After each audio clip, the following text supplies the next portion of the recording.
Assalamualaikum warahmatullahi wabarakatuh. Perkenalkan, nama saya Sinta Zarani Safiuddin dengan NPM 19541811009. Saya dari jurusan Ilmu Tanah.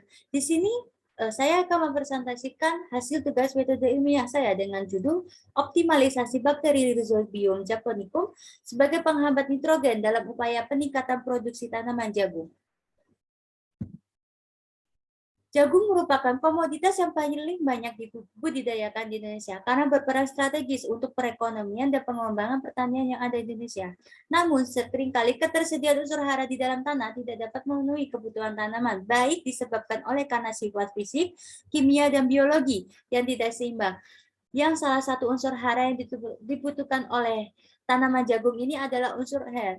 Karena pada fase pembentukan biji jagung dibutuhkan unsur hara N yang optimal, sehingga apabila terjadi defisiensi, perlu dilakukan pemupukan.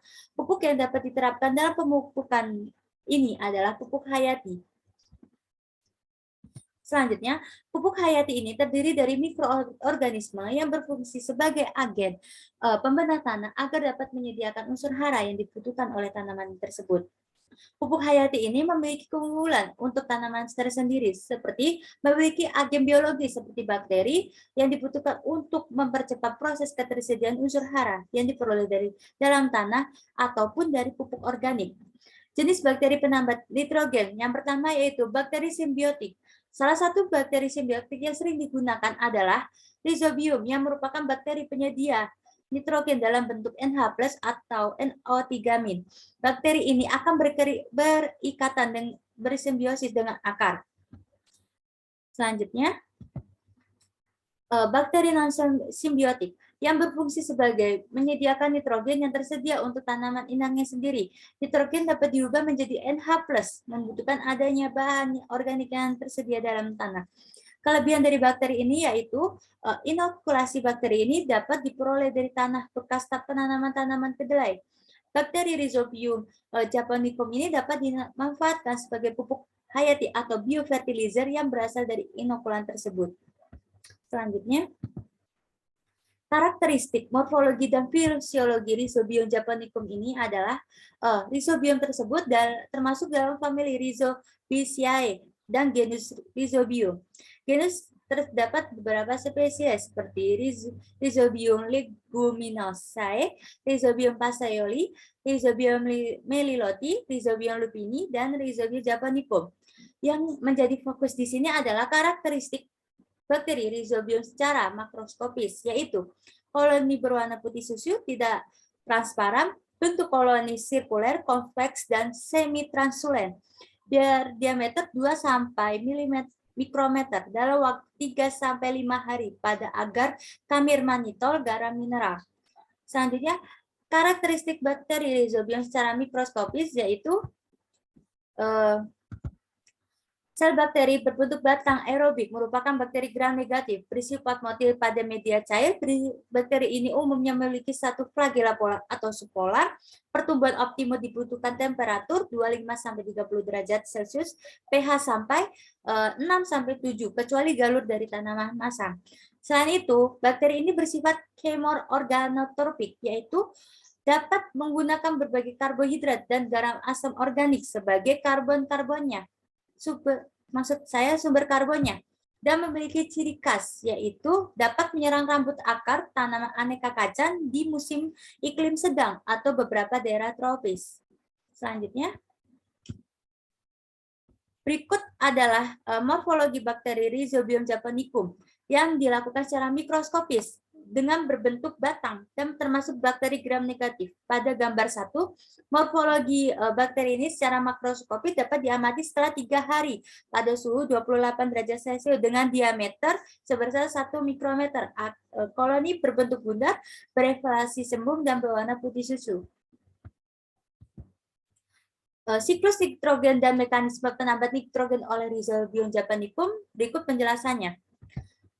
Nitrogen di udara diikat oleh bakteri Rhizobium japonicum lalu oleh enzim nitrogenase, merupakan enzim penambat gas nitrogen di udara akan mengubah gas nitrogen menjadi gas amoniak. Proses ini disebut dengan fiksasi. Setelah fiksasi selesai, bakteri akan mengubah nitrogen yang belum tersedia menjadi tersedia di dalam tanah dalam bentuk amonium. NH14. Proses ini disebut dengan amonifikasi. Selain proses perubahan nitrogen bebas menjadi amonium pada proses amonifikasi tersebut, terdapat proses dekomposisi. Amonium menjadi nitrit dalam proses nitrifikasi terbantu oleh enzim nitrogenase, dan terdapat dua proses dalam nitrifikasi ini, yakni amonium menjadi nitrit dan proses nitrit menjadi nitrat. Tahap terakhir ini dari sistem siklus nitrogen ini adalah asimilasi, yaitu proses menggunakan nitrat yang akan dirubah langsung menjadi asam amino. Proses ini biasanya dimanfaatkan oleh alga, bakteri, dan tanaman tingkat tinggi. Selanjutnya, mekanisme biokimiawi dan seluler nitrogen bebas yang dilakukan oleh bakteri ini yaitu dengan membentuk bintil akar pada tanaman inangnya. Bintil ini mempunyai peran sebagai penambat nitrogen. Proses awalnya membentuk rambut akar yang mengeriting karena adanya hormon auksin yang dihasilkan oleh bakteri Rhizobium japonicum. Reaksi ini akan memunculkan 3-5 minggu. Selama periode tersebut, kebutuhan karbohidrat, mineral, dan asam amino disediakan oleh inang tanpa memperoleh keuntungan. Dan kondisi ini, bakteri Rhizobium japonicum ini bersifat parasit.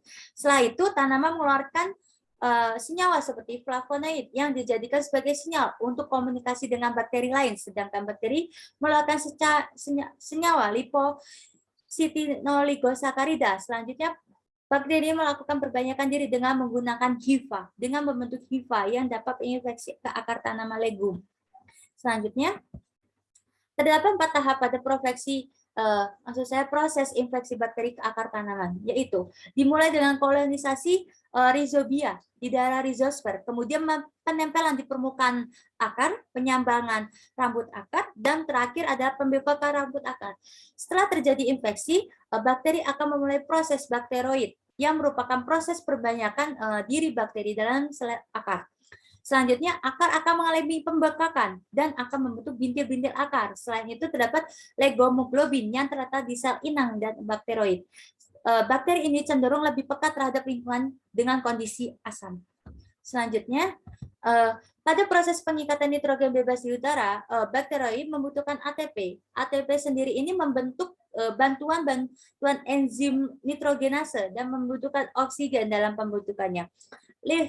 Legomoglobin berfungsi sebagai pengontrol oksigen yang dibutuhkan dalam pembentukan ATP dan mengubah nitrogen yang dihambat menjadi NH3-. Saat proses penambatan terjadi, bakteroid akan menerima unsur hara dan karbon, sedangkan tanaman tanaman inang akan mereduksi nitrogen menjadi NH4+ dan melepas nitrogen ke udara.